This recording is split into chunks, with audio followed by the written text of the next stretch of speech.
take a look at some of the news. There's always a lot of news.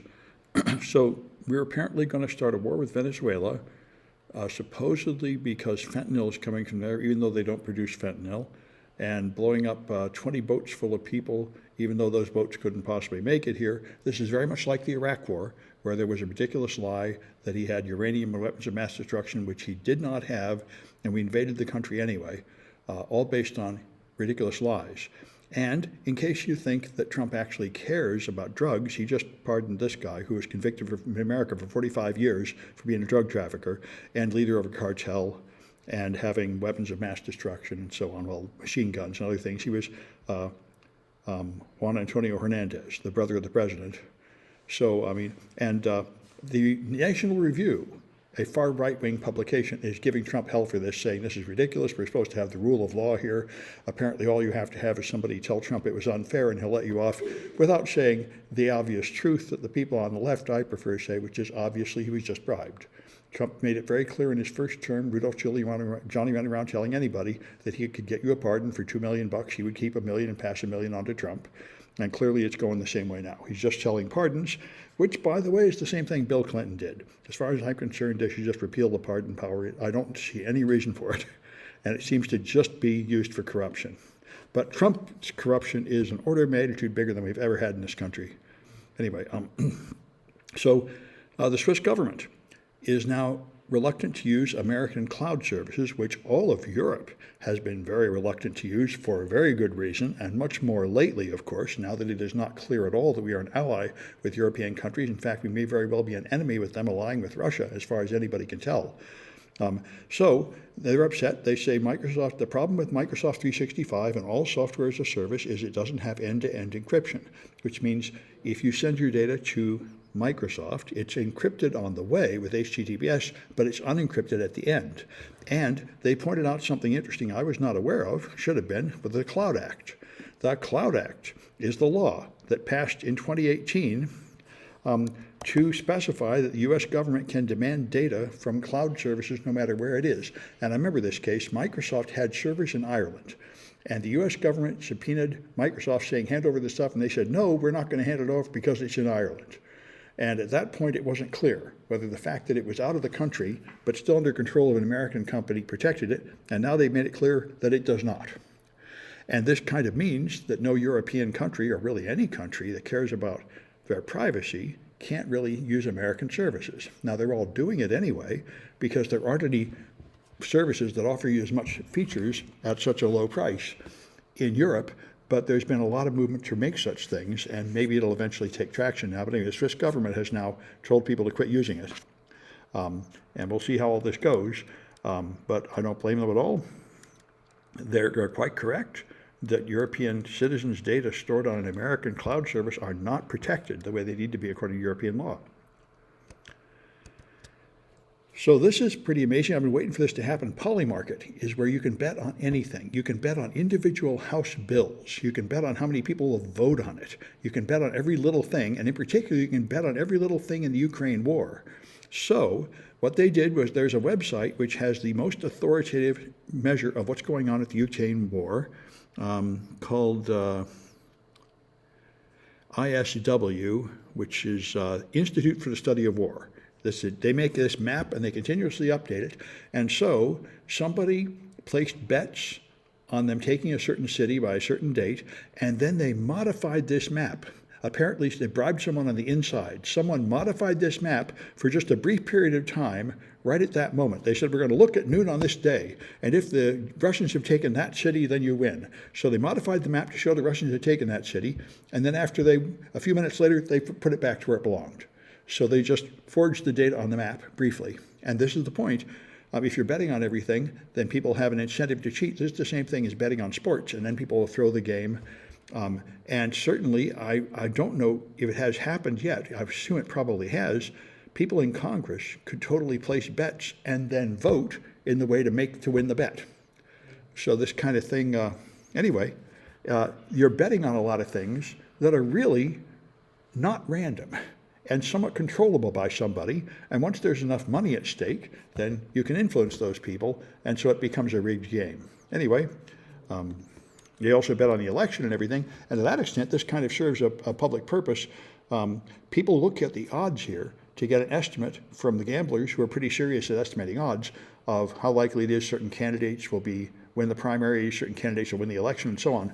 It's a place to look for a pretty independent measure of how people that are trying very hard to get it right have predicted the probability of things. So there is some value in it, although obviously there's some corruption in it too. So there's a YouTube app for Android, and it's been around for a long time, and people use it to play movies from their phone to their TV. And and this is what I was thinking of. Anyway, the YouTube for Android TV has been, the developer lost his signing keys, and a criminal got them. And I haven't seen an explanation of how that happened and how he knows that happened. That's pretty suspicious. How would you know that happened unless you sold it to him? Anyway, after that, they put up a malicious version of the app with malware in it. And so Yushakov, Uliskov has revoked the old signature and says he will soon publish a new version. So this is a thing I've heard several times. There's been signed malware. And this is why, part of code signing was that if you have something signed, you can trust it. But of course, that's only true if the company that signed it has not lost their private key, and that happens now and then. So this one is pretty amazing. For the last several weeks, there have been several incidents of people taking over radio transmissions. And they've aired bogus emergency tones and racist and offensive material and such. And it turns out, you may remember there's another thing that used to be really popular a few years ago. You would take over these road signs that say like bridge out up ahead and make it post some silly message. Turns out those things, apparently you can just walk up to them and punch on the panel, and there's like a default password. And the same thing's true here. The radio stations are using some equipment which is apparently connected to the internet, Rarix hardware, and typically it's deployed with the default password. So anybody can very easily hack in and take it over. Reminds me of one of the most famous unsolved hacks in history, maybe 30 years ago, was the guy Max Headroom. Took over a TV station and broadcast like a 5-minute video of him dancing around sort of naked in a costume, and nobody ever figured out who did it. But somehow he was able to take over the broadcast TV signal. And same kind of thing here. The St. Con has posted a video of their keynote. This is very interesting. This is Dark Tangent, the man that made DEF CON and Black Hat. And I'm very interested, of course, I'm very interested in DEF CON. I've been going for years. It's a big, important part of my professional development. And so he talks about what's going on in particular in China, because I went to both DEF CON Chinas. There were 2 of them before the pandemic, and he explains what happened. In China, in America, all these hackers came about in sort of the 80s and 90s, the teenage hackers hacking the telephone networks and everything, and they were all sort of punks and criminals. And then it sort of became more legitimate. But in China, none of that happened until much later, like 2010. And then there were all these hacking gangs. And then what happened is one of them hacked one of the major companies. There's like 3 or 4 big companies in China, Alibaba and Weibo and a few others. One of them got hacked, and they went to the government. Hey, our competitor hacked us. And they said, so what? That's your problem. You take care of it. They said, okay. So they hired all the hackers. They paid tons of money. Everybody hired all the hackers and made powerful hacking teams, hundreds of high-powered security people on each team. And they all attacked each other that way for a while. And they actually got to the point where they said they were going to have like martial arts duels because the teams were so angry at each other. They were going to meet and beat each other up. And then the government came in and said, all right, this is getting out of hand. Then COVID hit, and the government impounded a whole bunch of the money from the companies. So they didn't have any money, so they laid off all the hackers, and they were running around. They said morale was really bad. So anyway, there was really chaotic stuff happening. And there was a brief period of time when the hackers were in the companies and they were working hard that they decided to show off China's might by going to international competitions and winning. And they went and won them all because they really were excellent. They went to Pwn to Own and took over things, and they went to other nations to show off how powerful they were at hacking, and sort of as a prestige thing of China showing off how tough they are, just like U.S. and Russia used to compete to see who could hit satellites in orbit first. And then they blocked all that. And so anyway, that probably won't be another DEF CON China for a lot of reasons, but it was interesting to hear about that. And he has a lot of other interesting stuff in here. So it's very interesting. I highly recommend listening to that.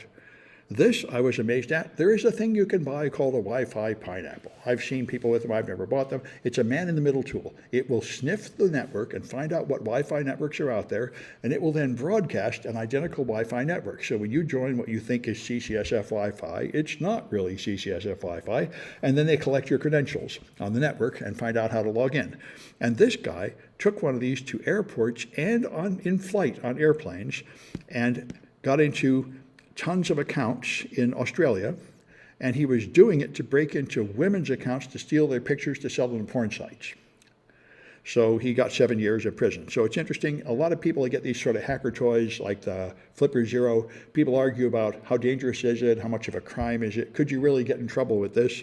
Apparently you can really get in trouble with the Wi-Fi pineapple. So anyway, everyone always warns people not to do stupid things with these. And apparently the punishment can be severe. Good evening, Yuri. All right, so the White House, Trump has put up a Ministry of Truth. This was a big argument in Trump's first term. When Trump arose and we started having absolute false information go everywhere about vaccines don't work and all kinds, and Biden, Obama was not born here, and just Hillary Clinton has a murderous death squad, and there's Hillary Clinton is selling children into sex slavery from a pizza shop, and all this stuff went around. A lot of people talked about we need to have some kind of authoritative Ministry of Truth here. There needs to be like a government. I even tried to set up a government agency to prevent disinformation. It turns out he really can't do it. And so Trump has done it, of course. He's put up his idea of this to list all the media stories that he thinks are wrong. And of course, his idea of the truth is very far from anybody else's idea of the truth. He just makes stuff up all the time. But anyway, now the White House has an official propaganda arm right here, like North Korea, and about as accurate as the one from North Korea. And this is more of the corruption, rapid decline of our government down into a fascist dictatorship. Speaking of which, I don't know if I've got that here, but that was Trump's Thanksgiving message, was that we are now going to implement ethnic cleansing in the United States. He's going to revoke the citizenship of people that are citizens here with green cards and kick them all out for being undesirable races. So because one Afghan guy shot a couple of National Guardsmen. So because of that, all the people from other countries must be thrown out. I mean, I wonder how many white men have shot somebody in the last week. It's probably quite a few. Maybe we should deport all the white men. I mean, anyway, clearly it's wrong that that guy shot somebody, but that doesn't mean you should kick all the Afghans and all the immigrants out of the country. But that's, of course, something Trump wants to do. And so he's going to do it. And now he's going to try to revoke the citizenship of people that have already got green cards and such on the basis of their ethnicity and kick them out. This is completely illegal and a violation of the American principles, but we'll see what happens because the Supreme Court seems to be a docile puppy saying yes to anything Trump wants to do, but that may be changing, largely due to Marjorie Taylor Greene. Marjorie Taylor Greene is the rebel that demonstrated that you can oppose Trump and live, and so maybe more people will develop a backbone. We'll see. Anyway, that's enough of the news.